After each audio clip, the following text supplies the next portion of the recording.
de la persona que vamos a entrevistar ahora, que es Jorge Sponda, una publicación. Jorge tiene casi yo diría la manía, ¿no?, de hacer publicaciones de diferente tenor, no las referidas exclusivamente a la realidad del sector agropecuario que él encarna muy bien. Y se preguntaba en esta publicación, ¿es verdad el hambre en la Argentina? En mi casa seguimos haciendo la milanesa, empanadas, postres, flan, budín de pan, caseros, etcétera. Una forma de ahorrar y hacer mejor calidad es haciéndolo uno mismo. Pero lograron instalar el tema del hambre y nadie se atreve a diagnosticar por qué en Argentina algunos chicos sufren hambre.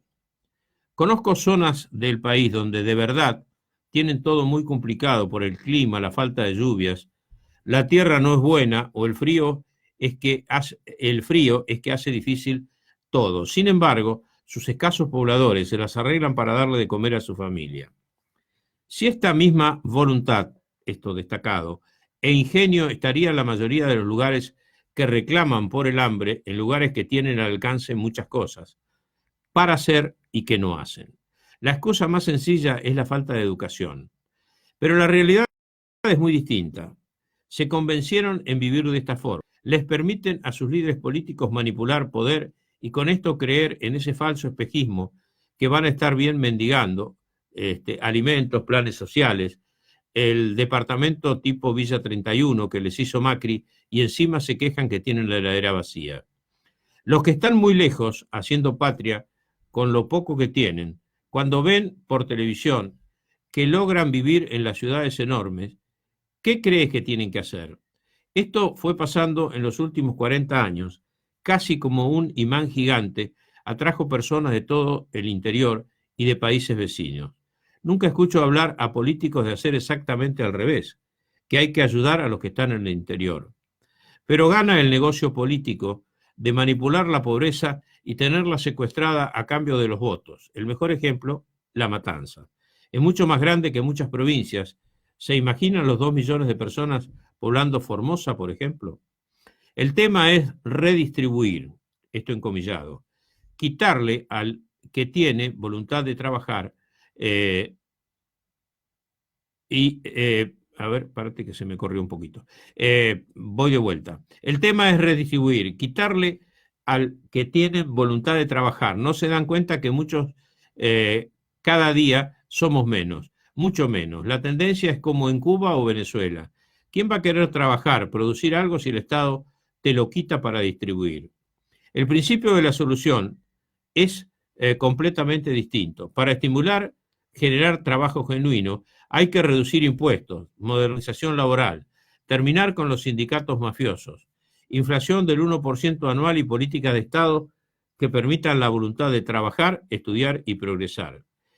El Estado debe ser lo más simple, que se note en darnos una excelente educación, hospitales, rutas, tecnología, en infraestructura y libertad para crecer. ¿Qué opinan? Se pregunta finalmente Jorge Sponda, a quien saludamos después de esta introducción. ¿Cómo está, Jorge? Buen día. Hola, buen día y saludo a toda tu audiencia. Quiero decirles a ustedes que Jorge no es un terrateniente de la provincia de Santa Fe, ¿no? Porque de pronto, a lo mejor, parte de lo expresado por Jorge podría relacionarse con una economía en escala, con una gran empresa productora. Contale a la gente, Jorge, una breve síntesis. ¿Cómo es tu esquema de producción? ¿Cómo está integrada tu familia al mismo? Bueno, muchas gracias Ricardo, antes que nada por difundir esto, porque es una preocupación que tengo y que creo que tiene muchísima gente. Yo vi mucha respuesta de eso, de la gente diciendo que es verdad, ¿no?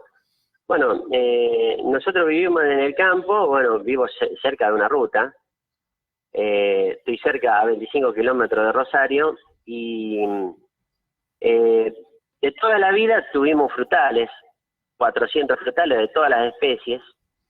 Pero también nos gusta la forestación de todo, o sea, tenemos hasta Quebracho, Urunday, Guayacán, un parque que es de más de 1 hectárea donde tenemos árboles de diferentes especies. Está por el solo hecho de verlo florecer un jacarandá, al apacho amarillo, a un ceibo que floreció la primera vez ahora, que es de Misiones, un color anaranjado, un ceibo jujeño también, es el nombre que tiene, pero lo conseguimos en Misiones. Verdura, hacemos verdura. Mi mamá tiene 84 años y hace quinta todos los días, se levanta temprano, 7:30, 8, está haciendo quinta ya después de haber desayunado bien. Se admira a la gente la fortaleza que tiene y se cree, dice, no puede tener 84 años como si tuviese 15 años menos, 20 años menos. La agilidad que tiene de agarrar la azada y la vitalidad que tiene y la felicidad que tiene de hacer ese trabajo es asombroso. Viene mucha gente a comprar a casa de los loteos vecinos. Rosario está muy cerca de mi casa y la adoran. Incluso yo creo que nuestro estilo de vida ha contagiado a que otras personas más hagan su propia quinta, vuelva en parte a eso que hacían nuestros abuelos, que de a poco lamentablemente se fue perdiendo, y en mi escrito se basa en eso. O sea, lamentablemente perdimos el rumbo. Antes las costumbres, por las necesidades mismas, hacía de que en la casa te tenías que hacer la milanesa, los postres y todo lo demás, y hoy vemos que está la facilidad de hacerlo, de ir a un kiosquito, una granjita que hay en cada cuadra, en cada pueblo de cada ciudad en la Argentina, donde está ese flancito chiquitito, pero que vale más de 50 pesos, y la milanesa de donde ya está hecha y que sabemos que lo que más tiene es pan rallado, ¿no? No es tanta carne. O sea, se podría hacer de mucha mejor calidad si uno tuviese la voluntad de hacerlo, y esa voluntad se ha ido perdiendo, no solo para hacer la quinta, sino también para hacer la milanesa. Hablo de la milanesa como modo de dar un ejemplo. Sí, claro. Podría ser la pizza, podría ser cualquier otra cosa.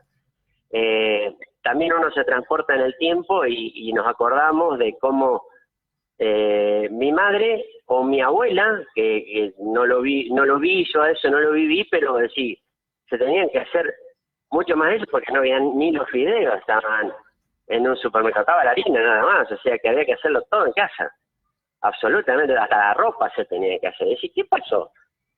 Que nos quejamos tanto y hemos perdido esa voluntad de hacer las cosas. O sea, yo creo que en parte de solucionar la pobreza está fundamentalmente en recuperar la voluntad de hacer cosas, lo que sea, para lo que uno sea bueno. Habrá determinadas personas que son buenos para hacer algo en lo que es relacionado a la comida, pero fundamentalmente en la comida de tu familia. Si vos no tenés voluntad para hacerle la comida a tu familia, ya creo que ahí tenemos gran parte de perder, porque no poder alimentar bien a tus hijos es algo terrible. Está bien demostrado que en el primer año de vida no alimentar bien a tu hijo trae como consecuencias en el cerebro de esa criatura para que pueda aprender. Y vemos en estos días una pérdida absoluta de la voluntad. Hablo en general, ¿no? Que habrá muchísima gente que sí tiene la voluntad de pese a ser pobre y todo, de alimentar bien a su hijo. Pero hay muchísima gente que no tiene esa voluntad de ayudar, de hacerle las cosas para que su familia esté mejor. No solo en buscar un trabajo genuino, sino también en hacer las cosas mínimas e indispensables para que esa familia viva mejor. Me parece, ¿no? No, seguro. Yo siempre tomo el ejemplo, yo soy descendiente de italianos y en mi época en La Pampa, donde yo nací, en el norte de La Pampa, teníamos una pequeña explotación, mi madre y mi padre tenían, mi padre falleció cuando yo era muy chiquito, así que me quedé con mi vieja en el campo y hacíamos quinta, como vos decís. Cuando vos nombrabas a la asada, me acordaba del canal que teníamos y desviaba hacia un lado, hacia el otro, el riego, ¿no? Para poder, y comíamos, y mi vieja hacía canje con las cosas que producía, los pollos y cuestiones de huerta, y traía los diferentes elementos para poder sobrevivir. Hay muchas cosas que se pueden hacer. Y aquí, por ejemplo, tenemos una zona suburbana que son tierras fiscales que podrían ser perfectamente adaptables a la producción, pese que tenemos un clima mucho más frío que el de ustedes, pero bueno, hay verduras y frutas que se adaptan a ese clima. Ahora se están empezando a elaborar algunos proyectos, está el INTA que te asesora, que te da la semilla, es decir, y ahí tomo el ejemplo tuyo. El paradigma es la voluntad, es decir, tener la voluntad de hacerlo, porque es más fácil ponerse a tomar mate al fresco, por ahí sentado abajo de un árbol, de la sombra, que ponerse a laburar en generar lo mínimo indispensable que lo que uno come, ¿no? Así es, Ricardo. También uno puede tener tiempo para tomarse el mate. Y No, puede no, tener claro, tiempo, sí, por supuesto. puede tener tiempo hay tiempo para todo, pero hay que dedicarle ese tiempo, la voluntad de diseñar una quintita, por más chiquita que sea, por más pequeña, uno se va a sorprender de las cosas que te genera. Y la satisfacción enorme de arrancar una fruta de un árbol madura, o sea, nosotros, bueno, te contaba, aparte, tenemos gallinero, hay 300 gallinas, gallos con gallinas, mi mamá enculeca las gallinas todavía, saca los pollitos. Calabaza hicimos 1,5 hectáreas, porque tengo zona periurbana y bueno, en esa zona sembramos coquena batata, que es una variedad de calabaza que es muy dulce, la coreanita común, y el texocabuto, o cabutía, que es un zapallo verde duro, que también se consume bastante. Y lo vendemos en verdulería, o sea, también hacemos canje con los mismos verduleros. Hay mil formas y da es mucho trabajo, es muchísimo trabajo, por supuesto. Si uno mira como si de eso uno puede vivir, y difícilmente pueda vivir de eso solamente, ¿eh? Pero bueno, ayuda a la economía de la casa. Yo soy agricultor. En Santa Fe, lamentablemente, ayer se sancionó en la Cámara de Diputados una ley en diputados donde 1.000 metros no se puede aplicar ningún producto, que eso va a generar un revuelo enorme en la provincia de Santa Fe. Ya está generando un revuelo enorme, porque la verdad que no se entiende cómo pueden aprobar semejante barbaridad, pero es algo propio de lo que está pasando en nuestra provincia, donde va a haber un nuevo gobernador donde entra con un odio hacia el campo que es increíble, no sé, es llamativo, viene de Rafaela y tiene una actitud donde ya está aumentando impuestos y con esta ley aprobada en diputados, donde 1.000 metros de arroyos, de ríos, de escuelas rurales y de todo lo demás, cero aplicación de productos y va. Entonces, ¿qué se interpreta con las desinfecciones domiciliarias o de comercio, de escuela, que son obligatorias y que se usan ese tipo de sustancias mucho más grave que lo que se usa en la parte del campo? No se entiende cómo fueron a probar semejante barbaridad. En mi caso particular me va a generar un problema terrible. Yo estoy... el poco campo que tengo lo tengo todo en esta zona. No puedo lotearlo encima. No puedo lotearlo y tengo este problema. O sea, no sé cómo va a ser nuestro futuro. Estoy muy preocupado por eso. Eso pasó ayer. Creo que los senadores van a actuar diferente porque lo van a analizar distinto. Esto ni siquiera lo tuvieron analizado un tiempo, ni lo hablaron con las entidades del campo, ni con nada. Fue en absoluto secreto y se aprobó ayer. Vos estás hablando de Jorge Obeid, ¿verdad? No, de... Perdón. Perotti. De Perotti, me quedé en el tiempo con Obeid. De Perotti, sí, claro. De Perotti. Decime, la fumigación, estos 1.000 metros de exclusión, ¿también tienen en cuenta la fumigación terrestre? Es la fumigación terrestre, la aérea. Está prohibida entonces. No sé si de 3.000 metros. La verdad que da tanta bronca ver esa ley, porque la mirada, decir cómo fueron a aprobar semejante barbaridad. Estaba mirando un artículo en Francia, lo que tiene que ver más controles, y lo que tiene que ver es que el SENASA prohíba sustancias que son volátiles, por ejemplo, o que pueden o que esté comprobado que ocasionan daño a la salud, que la prohíban, listo. Y después que controlen las aplicaciones, como es en Europa, que vos en una franja hasta de 5 metros, estaba leyendo en Francia, 5 metros, Si está bien direccionado al cultivo, no hay ningún problema de nada, porque eso está direccionado al cultivo. Va a contramano de lo que te decía de las fumigaciones que se hacen en escuela, en supermercado. Un molino harinero que tiene problema de gorgojo. ¿Qué le ponen? ¿Agua bendita? ¿Qué va ahí? Sí, ahí va lo peor. Y va directo al alimento. Entonces, bueno, ¿cómo se interpreta esto? A ver, si un trigo que vos lo querés sembrar dentro de esa franja de 1000 metros y tenés un problema de hongo, de fusarium, de arroya, de algo de eso que le va a afectar seguro a la calidad del grano y que ese grano, si lo molés, es tóxico y trae problemas a la salud, lo que es razonable es hacer una aplicación de un fungicida a tiempo y bien aplicado, que no tenga ningún tipo de deriva. A pocos metros del pueblo se puede hacer perfectamente, incluso de los ríos, o sea, no tiene consecuencias. Es algo que es increíble, porque hay que ver que esté bien hecho el trabajo. Lo que se tiene que resolver es eso, y no prohibir por prohibir, porque eso va a generar un daño terrible a la economía del productor, de la provincia y de muchos pueblos también, porque... Pero fíjate qué contradicción, Jorge, porque estamos ante pocos días, ¿no es cierto?, de la asunción del nuevo gobierno, y se especula con acuerdos por 6 meses de control de precios, de salarios, con algunos aumentos de salario, con los insumos que están aumentando casi todos los días en diferentes porcentuales. Pero fundamentalmente también el tema de ponerle plata en el bolsillo a la gente, que es una palabra que suena como miel para los oídos, ¿no? Pero ¿de dónde va a salir la guita? Porque siempre la plata que vos distribuís tiene que tener un origen. Y el origen serán más impuestos y por ahí la suba de retenciones o la aplicación de retenciones a productos que no lo tengan.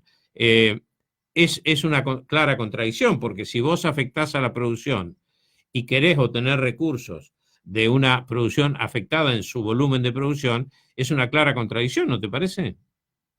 Completamente, es así, tal cual. Lo que pasa, vamos a lo que fue antes del 2015, o sea, se juntan la Cámara de Molinero, la Cámara, en el caso del trigo, ¿no? Para apuntar a algo, la Cámara de Panaderos. ¿Cuánto tiene de incidencia el costo del trigo? El costo del trigo es el 10% de lo que vale el pan, el 10%. O sea, si le aplican retención eso para bajar el precio del pan, no se lo baja nada a eso.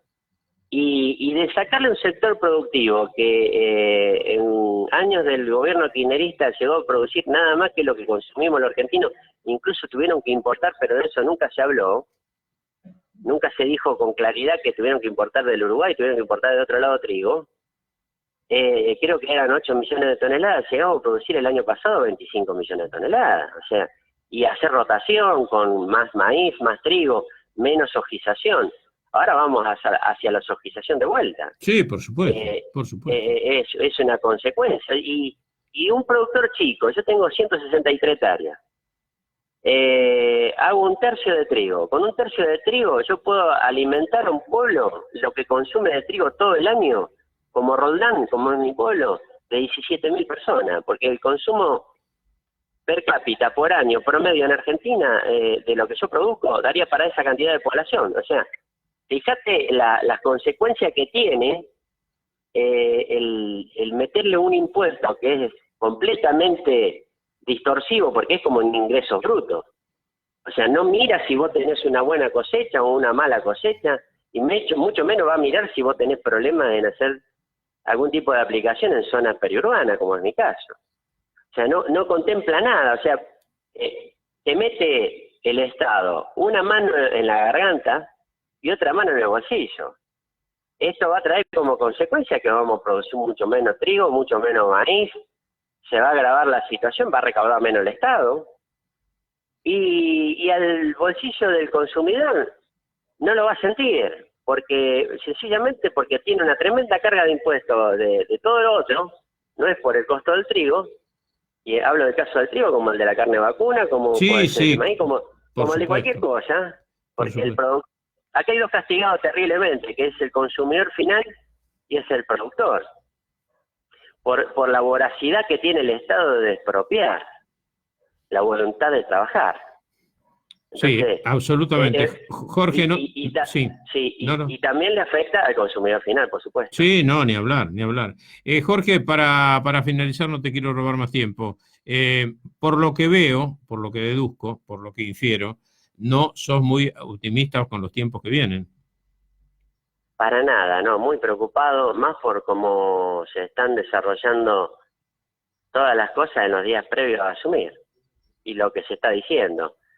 Espero que todo lo que se está diciendo sea nada más que conjeturas del periodismo y que no termine nada en eso.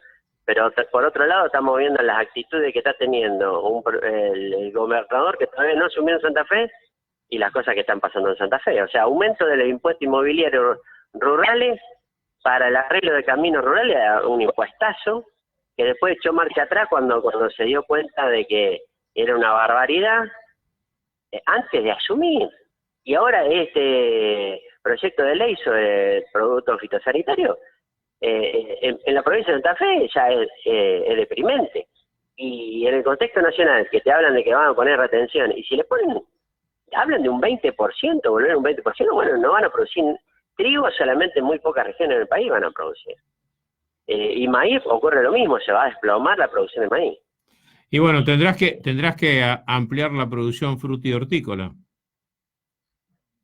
También tiene su contramano, Sí, ya lo sé, ya lo sé. porque ahí el que gana no es es peor que la agricultura. Sí, sí, gana el que pasa de mano y no el que produce. Teniendo una escala productiva chica como la que tenemos nosotros, de donde vendemos a la gente que lo viene a comprar, es distinto, pero mientras se mantiene una escala chica. Sí, sí, después cuando superás esa producción tenés que quedar en manos de gente que distribuye. Sí, ahí ya depende del mercado y del verdulero, y ahí ya son estos. Jorge, ha sido un gustazo como siempre. Esperemos que la pausa no sea tan larga para volver a dialogar contigo.